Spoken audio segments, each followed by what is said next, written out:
What's up? Ang araw ngayon ay Huwebes, March 20. Another Picanto update. Mileage natin ngayon is 134,257. So, last week, nung nagche-check ako ng pang-ilalim ng sasakyan, nagpalit kasi ako ng mga bolts ng gulong, naisipan kong silipin yung ilalim, and may nakita ako sa ilalim ng gas tank. May bandang gas tank na may tagas or may tumutulo, may basa. I'm assuming gasolina siya, at minsan din pagbababa ako ng sasakyan at mapupunta ako ng bandang likod, may naamoy akong gasolina. So hindi ko siya pinapansin until nung nakita ko yung tagas. Medyo nababother ako, and then ngayon bago ako pumunta ng opisina, maaga pa naman, alas 2, alas 5 yung pasok ko. Bago ako pumunta ng opisina, pupunta ako ng gasoline station para ipa-check yung ilalim. Sana ma-check today. Ang plano ko is pupunta ako sa Shell dito sa may Commonwealth para on the way na lang, and I hope walang masyadong tao. So yan ang plans ko for today. Balitaan ko kayo kung anong mangyayari.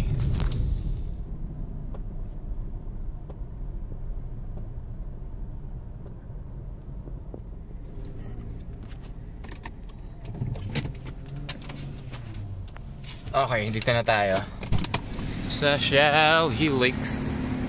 Wait lang, tanong tayo. Chip, good afternoon. Papasilip ko yung may bandang tangke, may parang ano ng gasolina. Tagas. Oo. I think ano. May ano siya, liter charge. Ha? May liter charge. Magkano yung charge? 250. 250? Ah, sige. Masabi na lang din muna sa loob siya.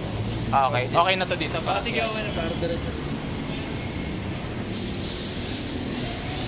Lifter charge 250. Ay, good afternoon, Pap. Hindi, may papa-check up lang ako sa ano, sa ilalim. May lifter charge daw.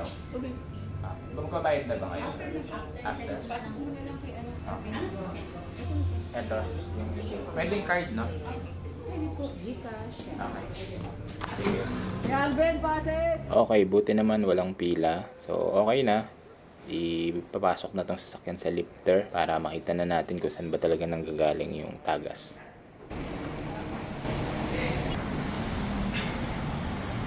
Ayan, nandito tayo sa Shell Commonwealth, guys. Ito si Sir. Okay. From Sorsogon.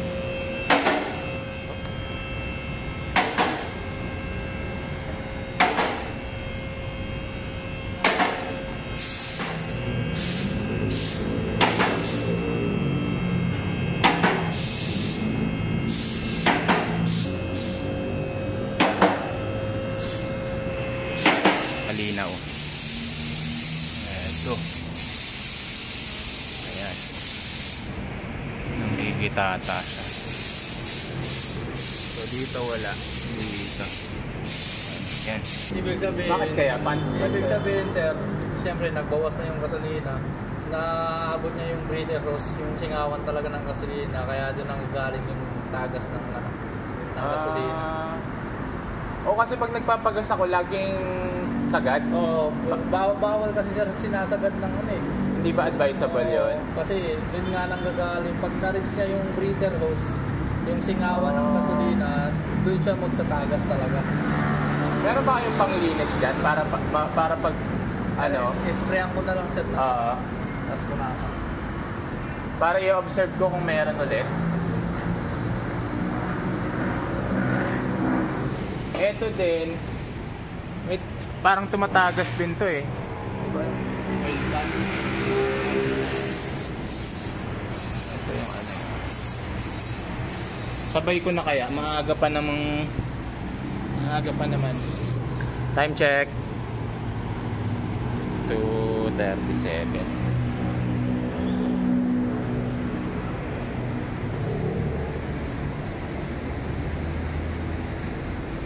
Na ano, na may tulo sa sahig kasi ito yung una. Kasi ito yung una. Sabihin, ang bawas na yung karga ng Tapos yung sa breather hose na, wala na. May breather hose talaga.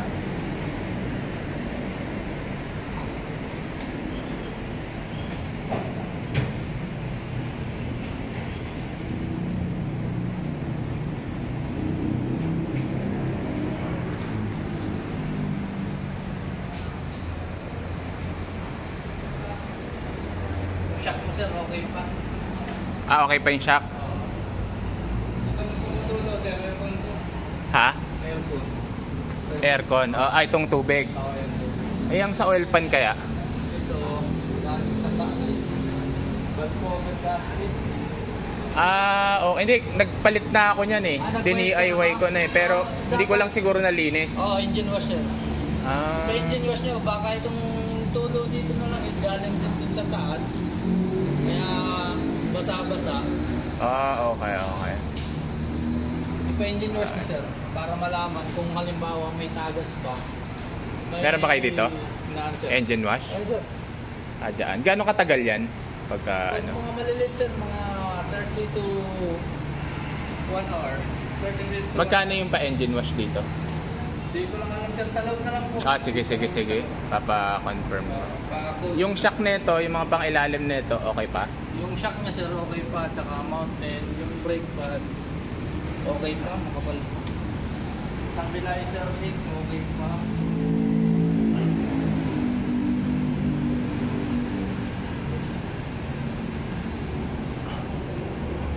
Okay pa naman lahat sir. Itong voice na to sir, magaling talaga ito sa taas. Yung sa taas no, nagpalit kasi ako ng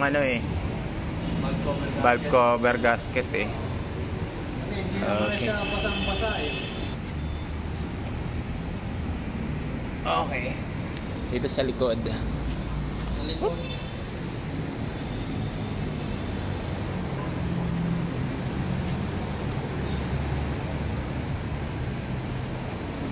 Shock mo sir dito. Shock. Malambot na to. Yan. Palitin na ako. Ito lang. Sabay na yan Sabay. sir, pinabalitan. Sa kabila, wala pa masyado. Pero pag bibilin, sabay na. Oo, sabay na yan sir, pinabalitan. Oo, may naririnig na nga din ako dyan na eh. Kasi ganun din eh, tatanggalin mo.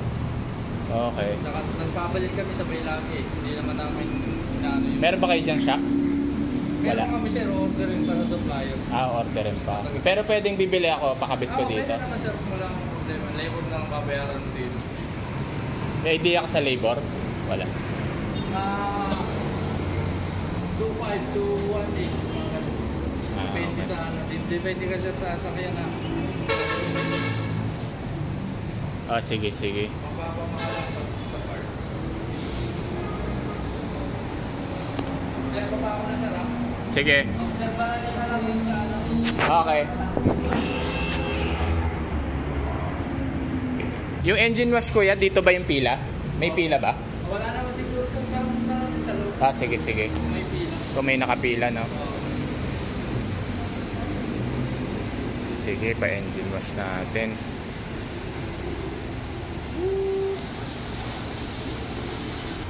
Tayo. Okay, so 250. Okay na po. May isa kapila po ba sa engine wash? Pagtapos niyan, sir, next. Okay. Alright, so magpapa-engine wash tayo.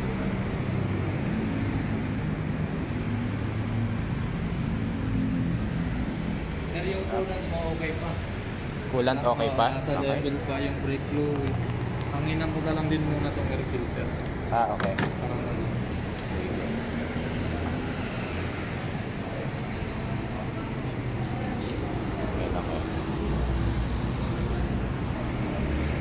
Tanongin ko dito. Chief, pwede magtanong? Mga ilang minuto pa yan bago matapos? Depende siya sa dumi. Ha? Depende sa dumi. May mga 30 minutes ba? Hindi naman. Depende nga po sa dumi. Kung kaya ng 30 minutes. Hindi, ito. Ito. Kaya Ha? hindi kaya ng 30 minutes. Hindi kaya 30 minutes. Matagal. Hello. Babalik na lang po ako pag sa engine wash kasi ano pala, medyo matagal-tagal pa. liter charge. Kakaumpisa pa lang po kasi. Oo nga, sabi nyo ano. Balikan ko na lang. Ballpen mo. Pero 600 no? Yung ano.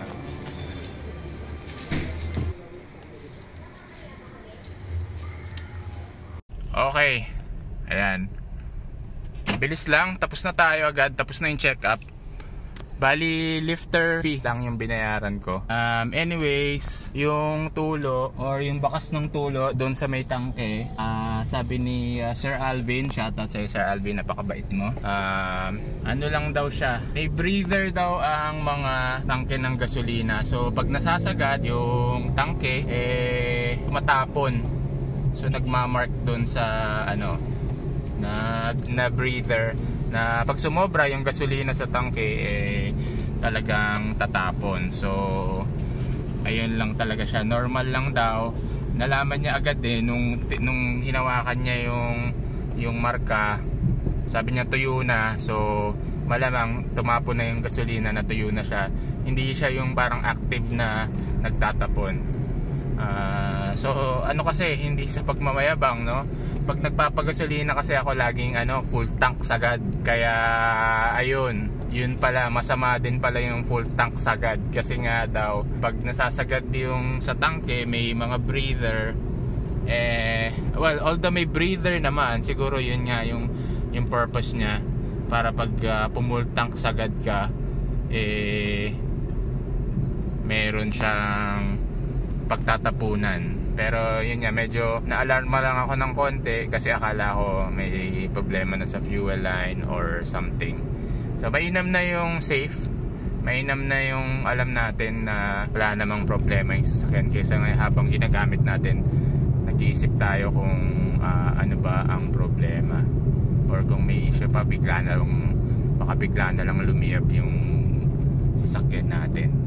Tapos ayun, yung 250 naman na yun, ang tawag lang nila is lifter charge. Pero ayun, na-check din naman niya yung mga shock, yung pang ilalim, yung sa oil pan ko, nirecommend niya na mag-engine wash ako. Although medyo matagal pa kasi yung yung engine wash may in-engine wash pa doon. So saka na lang, baka malita ko masyado sa trabaho pag nagpa-engine wash pa. Anyways, yun, mabilisang vlog lang, mabilisang update. Wala namang kakaiba, wala naman masyadong nangyari. Sulit ba yung 250 para sa pagpapacheck?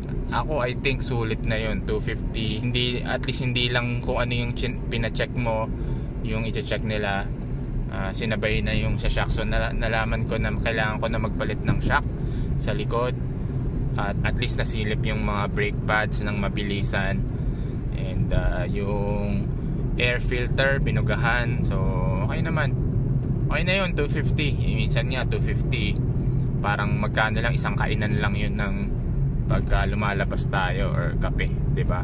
Medyo high end na kape, mga dalawang kape. But okay na rin, sulit na rin yung sa Shell, and mababait pa sila. At least alam mong professional yung mga gumagawa. Yung sa price sa ibang mga gawa, I think medyo yung mga kaya mong i-DIY mo na lang, 'di ba? Pero yung mga ganyang lifter kasi mas maganda. Ngayon kailangan ng lifter mas maganda sa kanila na. Anyways, yun lang guys. Maraming salamat. Thursday na naman, kailangan ko munang magtrabaho. Ayan. Paalam guys.